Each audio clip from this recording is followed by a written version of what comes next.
भूख की व्याकुलता को सहने का अभ्यास होना ही चाहिए परमार्थ के उपासक को। भले आपके पास सारी सुविधाएं हैं, पर आप इसका भी स्वाद लीजिए, क्षुधा का स्वाद लीजिए, भूख की व्याकुलता को सहना सीखिए। अगर इससे आप नहीं तो फिर ऐसे रोग होते जाएंगे शरीर में कि आपको उसी के आश्रित होना पड़ेगा। देखो, डॉक्टर की सोच और योगी की सोच दोनों की अलग अलग धारा है। डॉक्टर केवल शरीर को जानता है और वो पढ़ाई के अनुसार शरीर की नस नाड़ियों को कब क्या चाहिए उस विधान से जानता है। ना तो वो अनुभव किए हुए है अपने में, और ना उसे प्राण का परिचय है, ना मन का परिचय है, ना बुद्धि का परिचय, ना चित्त का परिचय, ना आम का परिचय। आज तक कोई मशीन नहीं पैदा हुई कि ये प्राण है और ये मन है, ये बुद्धि, ये चित्त है कहीं? और योगी सबका परिचय जानता है, सबका अनुभव किए हुए। परमार्थ के पति को योगी की भगवत मार्ग में आरूढ़ महापुरुषों की बात माननी कि डॉक्टर कहता है खाली पेट रहने से नुकसान है। अगर आप लंबे समय तक खाली पेट रहेंगे एसिड बनेगी, परेशानी होगी। योग कहता है खाली पेट रहने से वायु पचेगी, चर्बी भस्म होगी, जठराग्नि प्रबल होगी, आध्यात्मिक शक्ति बढ़ेगी। ये अनुभव की बात कह रहा हूं, ये अपने अनुभव की बात कह रहा हूं। कई दिन भोजन नहीं मिला, अगर शाम के घाट में जाके बैठे तो सतुआ ऐसे मिला है जैसे शहद में मिला के चाटने के लिए आयुर्वेदिक औषधि मिलती।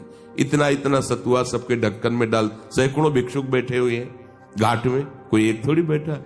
अब कोई मिठाई बांट रहा है तो किलो 2 किलो मिठाई लिया, एक आधी पीस सबको दर्द। बस एक बार 2 बार जो मिला उसी समय 10-20 मिनट में उठे, बस चल दिए। तब तो हमें बहुत भारी बीमार हो जाना चाहिए था डॉक्टर के अनुसार। और ये कम से कम 25-30 वर्ष दिनचर्या चली है कि 2 बजे के पहले कुछ नहीं खाना पीना। 2 बजे के पहले 24 घंटे में 2 बजे दिन में माधुकरी मांग करके पाना। शाम के अगर बिहारी जी के गए उधर मिल गया कुछ भिक्षा में थोड़ा डाल लिया, नहीं चाय नाश्ता ये सब कभी कुछ नहीं।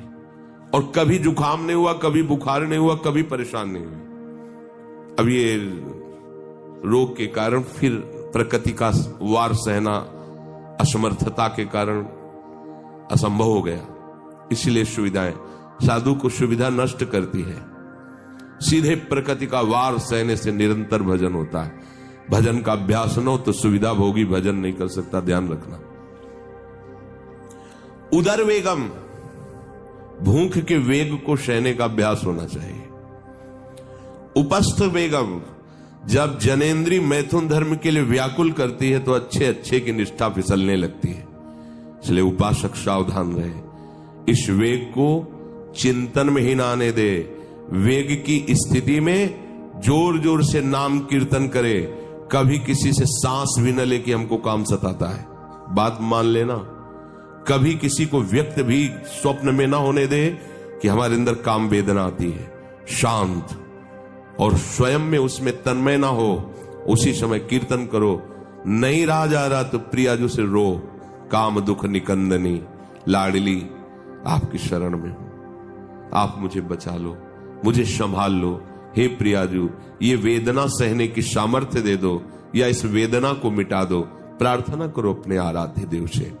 यदि प्रार्थना करने की जरूरत नहीं है, पर यदि आप ऐसा समझते हैं कि मैं सहन नहीं कर पा रहा तो प्रार्थना कीजिए और उस समय चिंतन को बचाइए। अगर आपका चिंतन बच गया तो फिर चेष्टा नहीं होने पाएगी। चिंतन नहीं बचा तो आप फिर चेष्टा युक्त हो जाएंगे। ये वेग वाणी का, मन का, क्रोध का, हिंसा का, उदर का, उपस्थ का यदि आप नहीं सहन करते तो ये आपके भजन में बाधा डाल देंगे, निरंतर भजन नहीं होने देंगे।